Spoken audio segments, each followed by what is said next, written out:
एक महत्त्वाची घडामोड आहे। पंढरपूरच्या विठ्ठल मंदिरात हिंदीत पूजा सांगितल्याचा दावा आहे। 30 ते 35 कुटुंब मराठी असताना एका कुटुंबासाठी हिंदीत पूजा घातली गेली। राहुल सातपुते नावाच्या व्यक्तीने ट्विट करत हा दावा केलाय।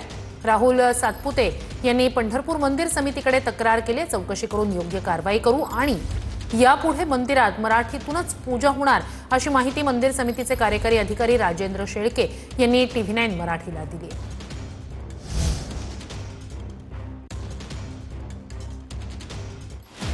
पंढरपुरातील तुलसी अर्चना पूजेचा अनुभव आता महाराष्ट्राच्या आद्य देवताच्या दरबारात देखील हिंदी सक्ती।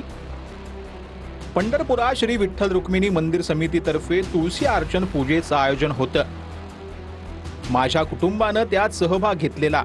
समितीच्या तुकाराम भवनामध्ये साधारण 30 ते 35 कुटुंब पूजेसाठी जमली होती। समितीतर्फे एक गुरुजी स्टेजवर बसून सर्वांना सूचनांच्या माध्यमातून पूजा घडवत होते। सुरुवातीला सूचना मराठीत दिल्या, तेवढ्यात या 30-35 कुटुंबापैकी एक कुटुंब म्हणालं की त्यांना मराठी कळत नाहीये, म्हणून पूजा हिंदीत घ्यावी। गुरुजींनी लगेच हसत हसत होकार देऊन संपूर्ण पूजा हिंदीत सुरू केली। आपण महाराष्ट्रात आहोत, आमच्या कुटुंबाला हिंदी कळत नाही, महाराष्ट्राची राज्यभाषा मराठी आहे, त्यामुळे कृपा मराठी भाषेत सूचना द्या। पण त्यावर गुरुजी माझ्यावर चिडले, माईकवरूनच म्हणाले, या माणसाचा काही विषय आहे?